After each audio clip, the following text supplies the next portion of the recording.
Assalamualaikum warahmatullahi wabarakatuh. Pada perkuliahan kali ini kita akan membahas mengenai metode ilmiah.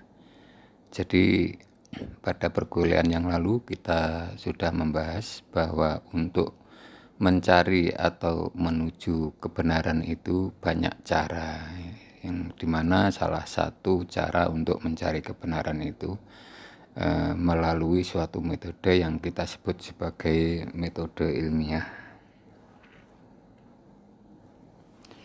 Pada dasarnya pemakaian metode ilmiah ini lebih diarahkan kepada cara untuk mendapatkan datanya. Jadi yang lebih ditekankan adalah cara bagaimana untuk mendapatkan data agar data itu valid, sahih, dan lain sebagainya. Intinya supaya data itu berkualitas baik. Oleh karena apa? Data ini mempunyai peranan yang sangat besar, yaitu akan digunakan untuk menjawab permasalahan penelitian yang sudah dinyatakan di dalam bab pendahuluan kalau di dalam skripsi. Jadi intinya metode ilmiah adalah cara ilmiah untuk mendapatkan data. Nah, kata-kata ilmiah ini harus memiliki ciri-ciri sebagai berikut, yaitu rasional, artinya masuk akal. Jadi cara itu dilakukan dengan cara masuk akal. Kemudian empiris itu data harus bisa direkam oleh panca indera. Kita punya 5 panca indera. Nah, data-data yang dikumpulkan itu harus bisa kita tangkap dengan panca indera. Yang ketiga, harus dilakukan secara sistematis, yaitu langkah-langkahnya itu tersistem. Langkah-langkahnya itu tertentu. Ya seperti itu gitu ya. Jadi intinya ilmiah itu ciri-cirinya ada 3 ini di dalam metode ilmiah. Nah, suatu penelitian biasanya kalau dikelompokkan berdasarkan tujuannya ada 3 macam. Pertama, tujuannya untuk menemukan sesuatu. Yang namanya menemukan, yang ditemukan itu harus betul-betul baru ya, yang belum pernah ditemukan oleh para peneliti lain. Kemudian yang kedua untuk pembuktian. Jadi namanya pembuktian berarti teorinya sudah ada, tetapi kemudian teori itu dibuktikan pada suatu kasus tertentu. Jadi di sini dia hanya membuktikan suatu pengetahuan yang sudah ada pada suatu kasus. Kemudian yang ketiga, tujuan meneliti itu untuk pengembangan. Jadi namanya mengembangkan berarti dia tujuannya untuk memperluas pengetahuan. Jadi supaya pengetahuan itu lebih panjang lebar. Jadi itu tujuan-tujuan penelitian. Dari 3 macam tujuan penelitian ini, maka yang paling langka itu adalah penemuan ini. Penemuan yang tujuannya menemukan sesuatu yang baru itu paling langka ya. Oleh karena apa? Pada dasarnya sesuatu yang belum pernah ditemukan pasti itu sangat tersembunyi ya, sangat tersembunyi, sehingga biasanya penemuan-penemuan baru ini adalah dalam bidang-bidang ilmu dasar, misalnya fisika, matematika, dan seterusnya. Dan yang paling banyak jumlahnya ini pembuktian. Jadi sudah ada teorinya, kemudian teori itu dibuktikan. Nah, skripsi Anda nanti yang Anda buat kebanyakan di sini, di pembuktian. Misalnya kita sudah tahu teorinya bahwa pemberian pupuk itu meningkatkan pertumbuhan dan hasil ya. Jadi teorinya begitu. Nah, kemudian di skripsi itu mau dibuktikan pada tanaman A bagaimana, pada tanaman B bagaimana, dan seterusnya. Jadi yang paling banyak jumlahnya itu adalah penelitian-penelitian dengan tujuan pembuktian. Kemudian penelitian yang bersifat pengembangan ini biasanya dilakukan oleh perusahaan-perusahaan, misalnya perusahaan mobil dan lain sebagainya, untuk meningkatkan kualitas produknya. Nah, hasil dari penelitian tentu yang pertama untuk tahu, untuk menambah pengetahuan, untuk mengetahui sesuatu. Yang kedua untuk memecahkan masalah, problem solving. Jadi ada masalah, kemudian ini bagaimana cara memecahkannya, dilakukan penelitian-penelitian yang tujuannya untuk memecahkan masalah itu. Jadi misalnya sekarang sedang terjadi pandemi COVID-19, virus corona 19 ini, banyak penelitian-penelitian oleh di kedokteran yang nanti hasilnya bisa digunakan untuk memecahkan masalah ini.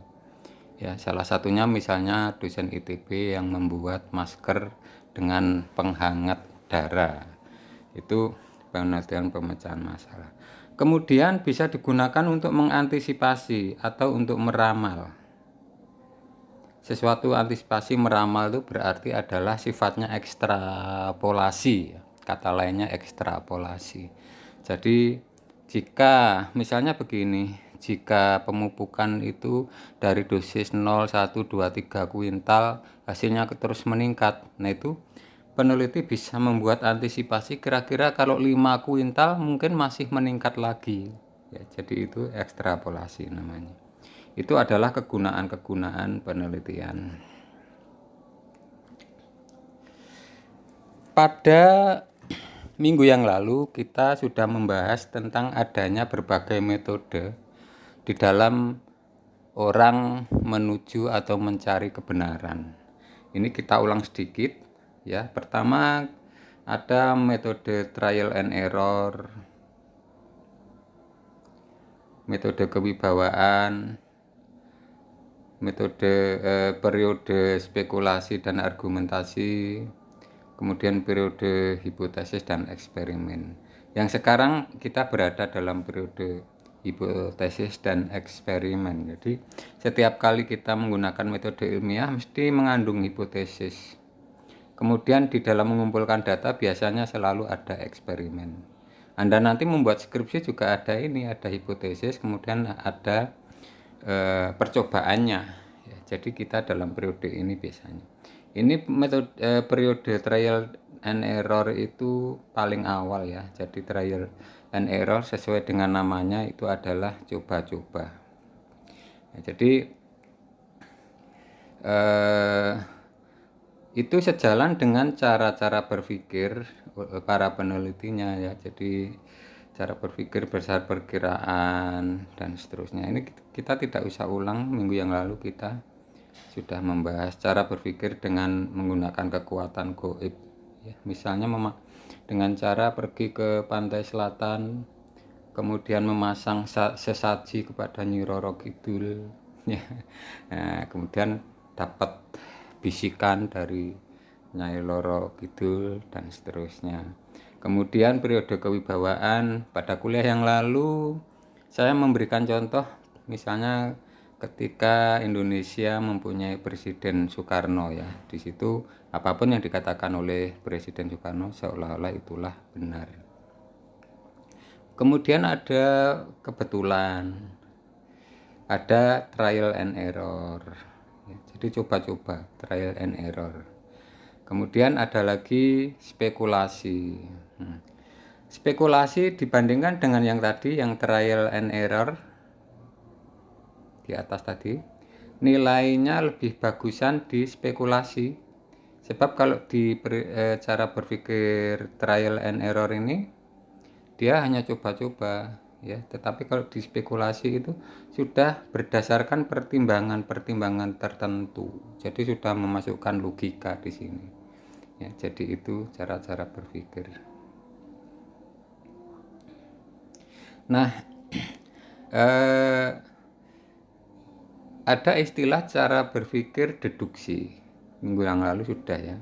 Kemudian ada juga istilah cara berpikir induksi, ya, deduksi dan induksi. Kita tidak usah membahas lagi apa itu deduksi dan induksi. Deduksi itu kan intinya ini kebenaran umum yang dipergunakan sebagai titik tolak. Jadi yang dimaksud kebenaran umum itu ada teori dulu, ada dalil.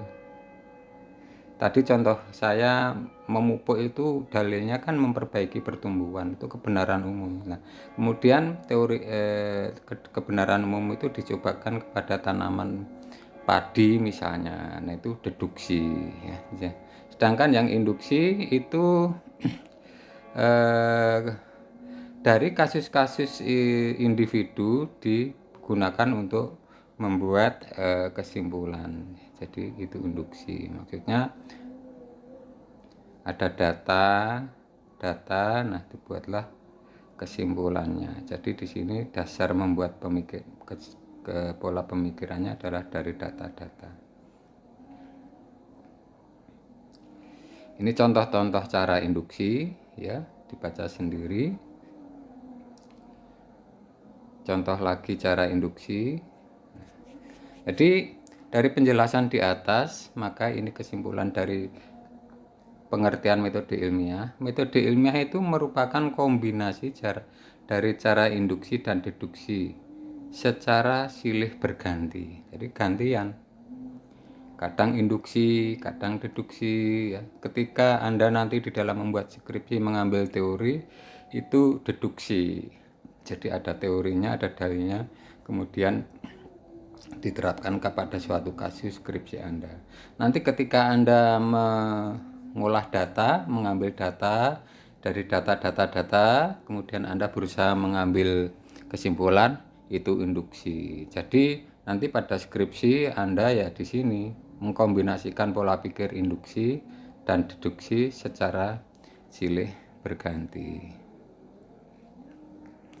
Sekarang kita bicarakan mengenai jenis-jenis penelitian. Jadi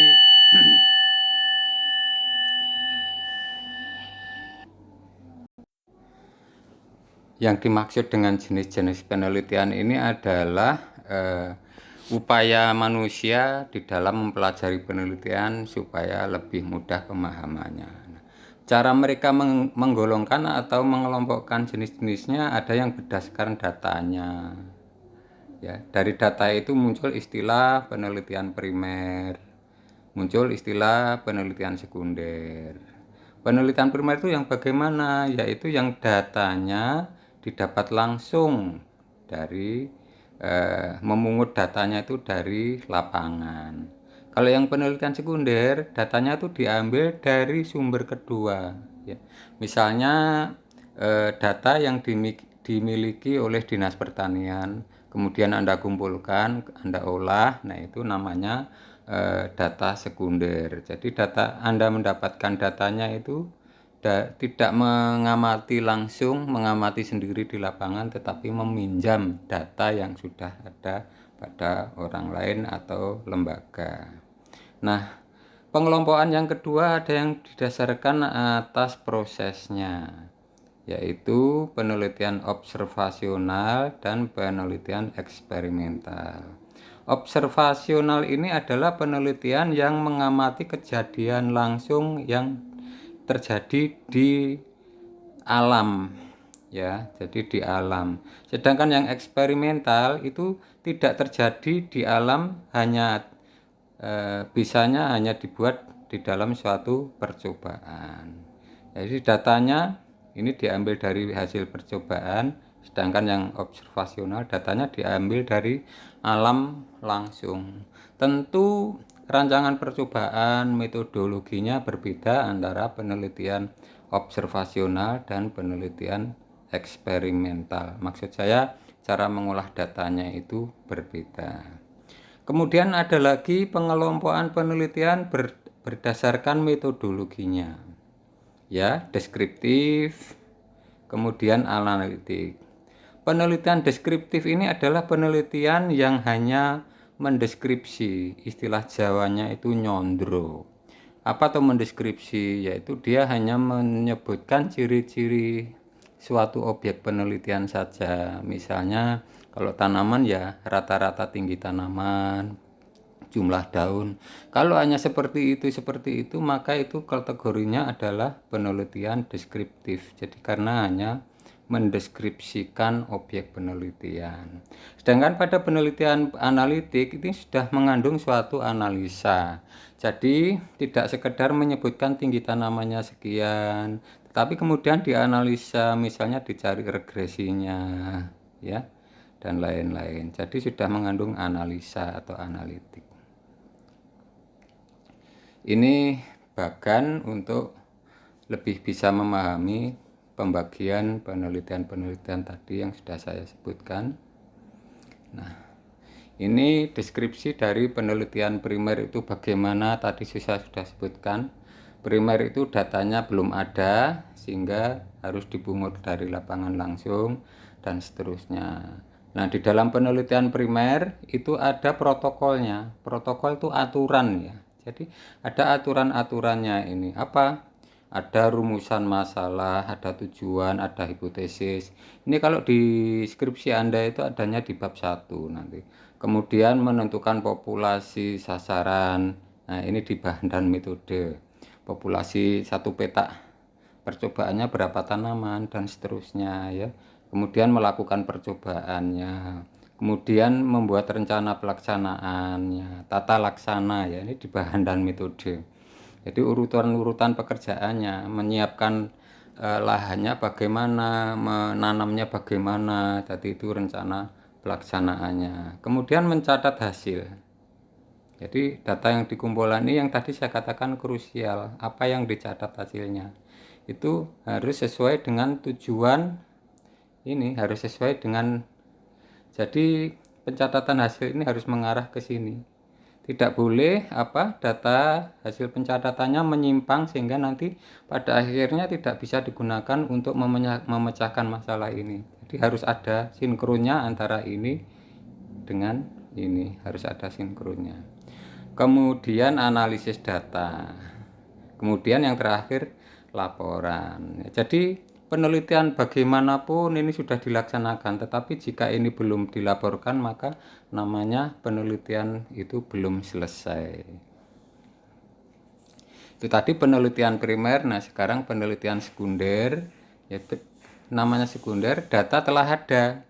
Yang tadi saya ambil contoh, misalnya data itu sudah ada di kantor Dinas Pertanian Kudus misalnya, kemudian Anda ambil dan diolah itu tadi, jadi datanya telah ada, maka namanya penelitian sekunder. Karena data sudah ada, berarti kejadian fakta itu sudah lewat, sehingga peneliti tidak dapat mengetahui proses. Iki biyen piye kedadiane, taunya ya datanya sudah ada gitu. Ini yang dimaksud dengan peneliti tidak dapat mempengaruhi proses. Nah, jadi dalam hal karena hanya menemukan data yang sudah ada, maka ini lebih memperhatikan cara-cara analisisnya saja. Jadi itu ciri penelitian sekunder. Penelitian primer sendiri dibagi observasional, ya. Kemudian longitudinal. Penelitian eksperimental. Nah, ini nanti kita akan banyak dengan ini.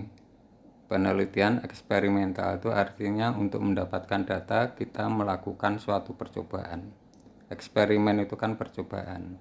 Nah, dari sini muncul percobaan faktorial.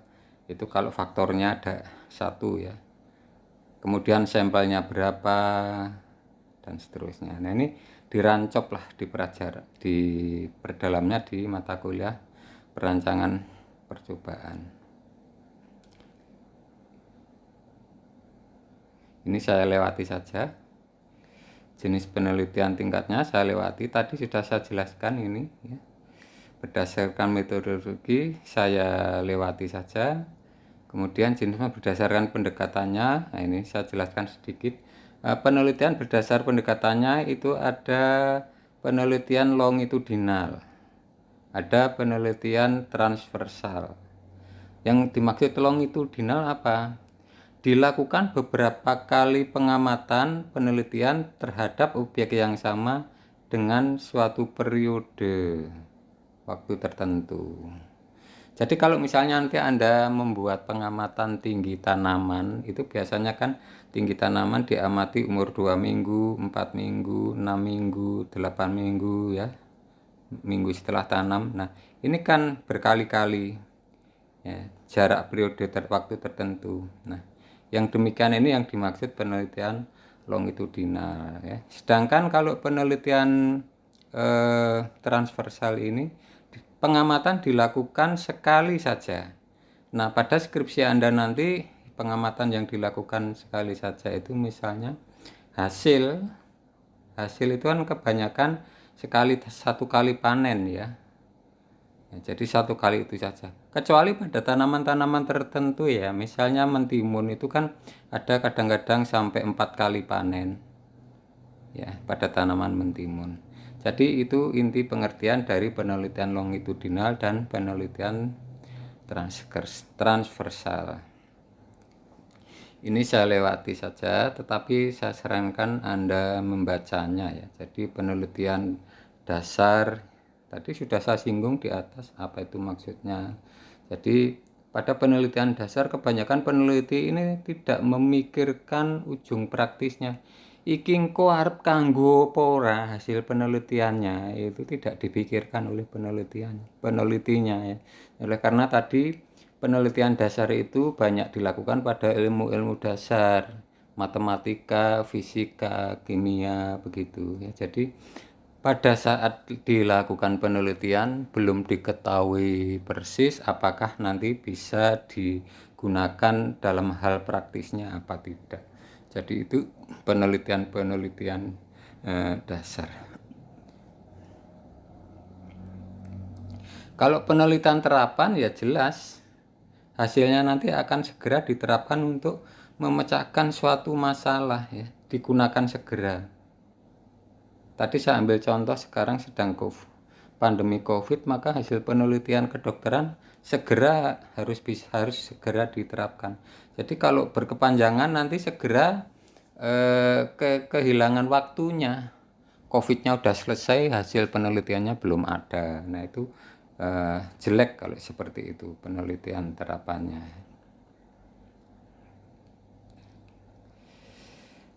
Saudara-saudara, kita juga sering mendengar adanya penelitian ilmu sosial dan penelitian ilmu alam. Di sini diistilahkan natura. Jadi, adakah perbedaan antara penelitian ilmu sosial dan ilmu natura? Ditegaskan sama ya. Jadi, maknanya tidak ada perbedaan. Yang sama apanya? Sistematikanya. Sistematika itu urutan pekerjaannya ya, dan seterusnya. Metodenya pakai metode ilmiah juga. Jadi meskipun yang diteliti adalah masalah sosial, metodenya tetap juga memakai metode ilmiah. Jadi saya ulang, penelitian ilmu sosial dan ilmu natural, ilmu alam itu sama caranya. Nah, tapi ilmu sosial berbeda dengan penelitian natura dalam hal ini, bahwa kalau penelitian ilmu sosial itu lebih kompleks, lebih sulit. Mengapa? Karena biasanya ilmu sosial yang diteliti itu orang, perilaku manusia. Ya. Nah, namanya manusia itu tidak dapat dikontrol, sehingga datanya terpengaruh. Ya, datanya terpengaruh karena manusia itu ya seperti kita lah. Kalau diminta WFH, kuliah dari rumah, nah bagaimana mesti ada reaksi negatif dari suatu treatment, dari suatu perlakuan. Ini yang maksudnya tidak dapat dikontrol ya, jadi menyebabkan ini lebih kompleks ya. Nah, permasalahannya lebih banyak. Permasalahan ilmu sosial itu tidak hanya fisik. Kalau pada tanaman kan hanya fisik ya, tinggi tanaman, volume, jumlah itu fisik. Tapi di dalam ilmu sosial permasalahannya ada masalah-masalah psikologi dan lain sebagainya. Jadi intinya tadi dikatakan kalau cara menelitinya sama metodenya, tetapi masalah ada perbedaan antara ilmu sosial dengan natura itu dalam hal masalah-masalah ini, termasuk ini juga.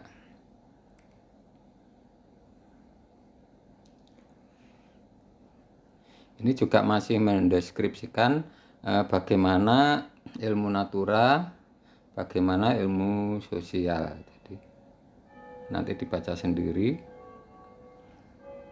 Ini saya ambil contoh misalnya dalam ilmu sosial itu kita tidak boleh melakukan eksperimen. Mengapa? Ada undang-undangnya itu bahwa manusia tidak boleh digunakan sebagai objek percobaan. Kalau objek penelitian boleh, tetapi objek percobaan tidak boleh. Misalnya pada kedokteran itu untuk tahu apakah suatu obat bisa menyembuhkan penyakit pada manusia, maka yang dibuat percobaan terlebih dahulu adalah tikus atau babi dan lain sebagainya. Itu adalah kelompok-kelompok hewan yang karakternya hampir sama dengan manusia. Nah, jadi kalau obat itu pada tikus atau pada babi bisa menyembuhkan suatu penyakit, maka baru bisa diberikan kepada manusia. Ya, jadi inilah mengapa ilmu sosial itu tidak mungkin melakukan eksperimental karena tidak boleh. Tapi dalam sejarah ada misalnya Hitler. Hitler itu sangat kejam, ya, tidak mempunyai peri kemanusiaan. Hitler itu pernah melakukan penelitian tentang manusia, bagaimana jika dia itu tidak diberi makan dan minum, tahan berapa hari dan seterusnya, ya. Tetapi laporannya tidak pernah dipublikasi oleh karena ini menyalahi norma-norma nilai-nilai kemanusiaan.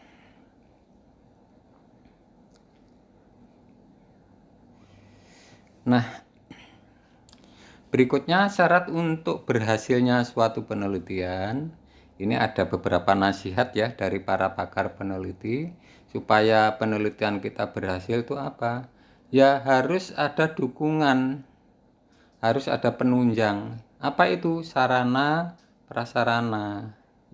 Jadi nanti Anda kalau membuat skripsi jangan sampai membuat rencana yang sarana prasarananya tidak tersedia. Ya, jadi kalau terpaksanya sarana prasarana tidak tersedia, ya Anda harus mencari di mana sarana prasarana itu tersedia. Misalnya pergi ke laboratorium Jakenan, ya, pinjam alat di sana, analisis dilakukan di sana itu. Tetapi apa itu intinya? Yaitu penunjangnya ini sarana prasarana ini harus tersedia.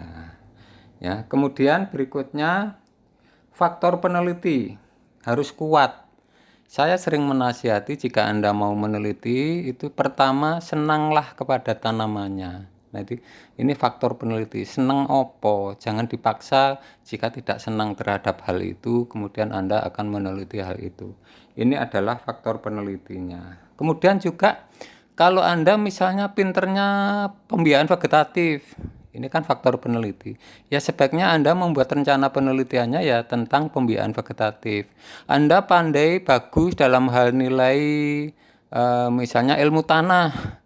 Ya buatlah rencana penelitian tentang ilmu tanah. Ya, jadi ini yang dimaksud dengan faktor peneliti. Kemudian faktor lingkungan. Nah, lingkungan itu kan ada atmosfer. Atmosfer ini perang. Jika perang kan sulit melakukan penelitian, harus aman. Perangsang ini apa ya?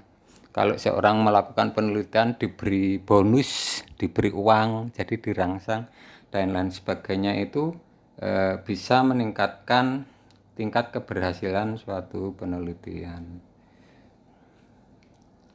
Nah, agar penelitian lancar, ada nasihat ya. Agar penelitian lancar, pertama, kesadaran masyarakat. Masyarakat harus sadar bahwa memang penelitian itu sangat diperlukan. Ya, jika suatu negara masyarakatnya tidak mempunyai kesadaran akan pentingnya penelitian, maka negara itu akan tertinggal. Ya, akan tertinggal dan negara tersebut akan menjadi objek bagi negara-negara yang mempunyai penelitian yang sudah maju. Ya, harus ada sarana pembiayaan. Kayak tadi sudah saya sebutkan, harus ada uangnya. Ya, jadi maksudnya begini, jika nanti Anda mau membuat skripsi, hitungan duitmu piro. Jadi bahwa nanti harus menyewa tanah 1 petak, bahwa nanti harus mempekerjakan orang dan lain sebagainya, itu uang ya biayanya. Jadi harus Anda perhitungkan. Jadi nasihat saya, jangan membuat penelitian yang nanti kita tidak bisa membiayai, kecuali jika ada donor ya, ada sponsornya. Tapi kalau tidak ada, murni dari uang kita sendiri, maka kita harus mempertimbangkan kemampuan keuangan kita itu.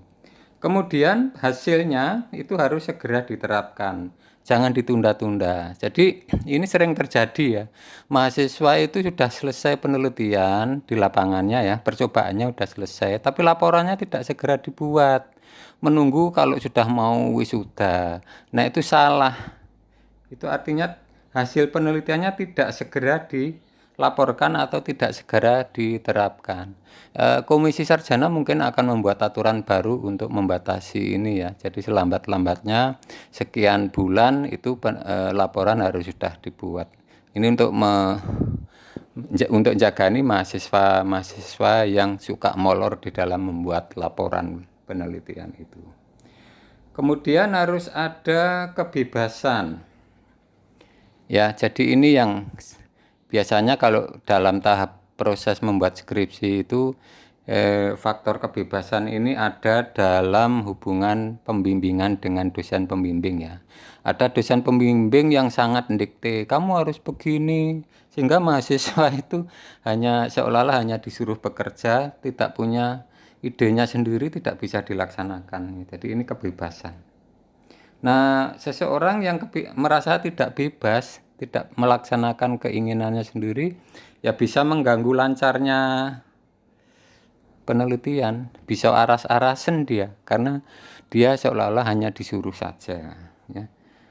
Kemudian kalau kualifikasi, Anda itu membuat skripsi ya kualifikasinya, kalau skripsi itu kan kualifikasinya adalah latihan meneliti.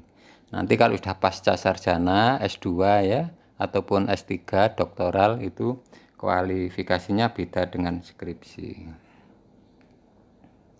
Nah, ini karakter-karakter yang sebaiknya dimiliki oleh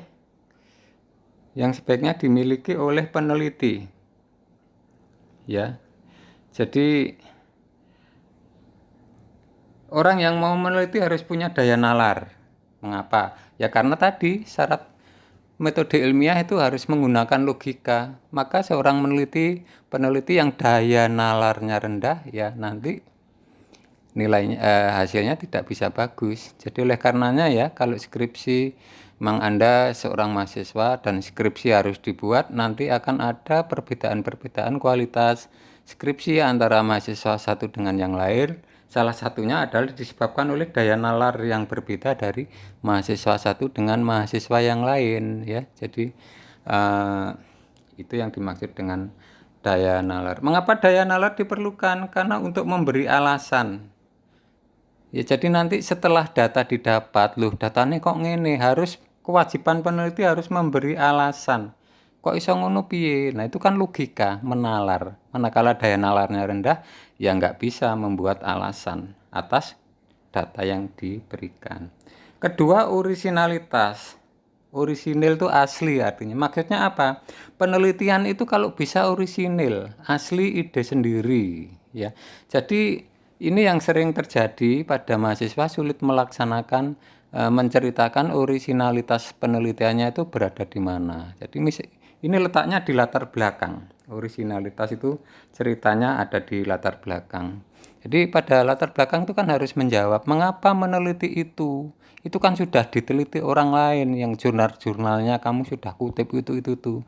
Nah terus kamu itu meneliti yang di bagian mananya, sehingga kamu itu tidak hanya mengulang hal-hal yang sudah diteliti oleh para peneliti dalam jurnal tersebut.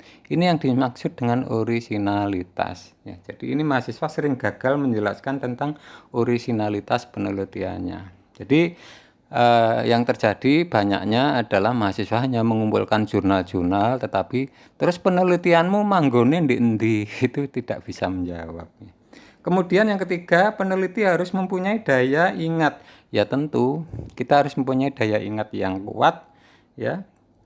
Itu untuk ya paling tidak mengingat-ingat apa saja yang terjadi dalam suatu proses pengumpulan data terhadap objek penelitian. Keempat, waspada. Kewaspadaan yang tinggi. Apa yang harus diwaspadai? Itu perubahan yang terjadi. Bahwa faktanya kalau Anda sudah membuat rencana penelitian yang berupa skripsi itu, setelah dilaksanakan di lapangan itu banyak yang berubah. Ya, lu kok ngene berubah tidak sesuai dengan proposal. Nah, itu adalah diperlukan kewaspadaan ini. Kelima, akurat. Akurat itu apa? Ini tajam serta beraturan di dalam hal menghitung. Di dalam hal menghitung, misalnya Anda membuat penelitian percobaan dosis pupuk, nimbangnya sembrono, ya, nimbang 5 gram dadine 5,5 gram ataupun 4,9 gram. Nah, itu tidak akurat. Padahal kamu menyatakan perlakuannya 5 gram. Nah, padahal setelah melaksanakan tadi ya, timbangannya tidak sesuai dengan pernyataan. Terus konsentrasi. Peneliti harus mempunyai daya konsentrasi yang kuat, tidak cepat muak. Ya. Jadi ini masalah konsentrasi erat hubungannya dengan tadi yang di atas ya. Peneliti itu saran saya senang dengan apa yang sedang diteliti. Untuk menghindari ini tidak cepat muak, bosen ya. Nah, peneliti kalau bosen dengan hal yang sedang dikerjakan pasti tidak selesai, tidak rampung. Kemudian yang ketujuh, dapat bekerja sama. Nah, kalau Pak Har menyarankan kepada mahasiswa itu yang sedang melakukan percobaan untuk ngajak temennya ya, sewa satu lahan sawah, satu petak itu dipakai 2 orang. Jadi ada temennya untuk diajak kerjasama. Nandur bareng, ngewangi, nah itu dimaksud kerjasama. Jadi teamwork. Ya, jadi itu saran supaya penelitian itu bisa berhasil. Kedelapan, kesehatan. Orang sakit-sakitan ya tentu penelitiannya nggak lancar, harus sehat. Semangat dan pandangan moral. Jadi pandangan moral seorang peneliti harus positif ya, jujur. Ini penting sekali. Pentingnya kapan? Yaitu saat nanti membuat laporan. Yang sering terjadi adalah jika mahasiswa di pendahuluannya sudah menyatakan, misalnya dosis mempengaruhi pertumbuhan. Setelah data dikumpulkan itu ternyata sama saja pertumbuhannya, tinggi tanamannya antara yang dipupuk dengan yang tidak dipupuk sama saja. Padahal dia menyatakan dosis itu mempengaruhi pertumbuhan, maka dia biasanya ya merubah data ini supaya sesuai dengan hipotesis. Nah, ini peneliti yang demikian dia tidak mempunyai kejujuran intelektual. Kejujuran intelektual yang lain itu bisa ditunjukkan dari dia mengutip pendapat orang lain. Ya, di jurnal-jurnal itu kan banyak sekali pendapat peneliti. Ketika dikutip harus disertakan sumber kutipan. Manakala sumber kutipan tidak disertakan, nah berarti mahasiswa itu tidak jujur. Oleh karena itu di sekarang ada yang namanya plagiarisme ya, plagiarisme. Jadi besok kalau Anda membuat skripsi, pada saat skripsi akan dicetak terakhir itu ada dicek ini plagiat apa enggak. Ada aplikasi untuk bisa ngecek ini plagiat apa enggak. Itu untuk nguji, untuk melihat tingkat kejujuran dari mahasiswa pembuat skripsi. Nah, mengenai penelitian di negara-negara yang sedang berkembang, jadi misalnya Indonesia, penelitian itu masih sangat rendah. Oleh karena ya namanya negara sedang berkembang, anggaran untuk penelitian itu sedikit. Jangankan untuk meneliti ya, untuk membiayai pos-pos belanja rutin saja, Indonesia misalnya itu harus banyak hutang ke luar negeri. Jadi pengembangan penelitian di negara-negara berkembang itu rendah. Jadi mengapa? Ya, itu tadi yang sudah saya sampaikan.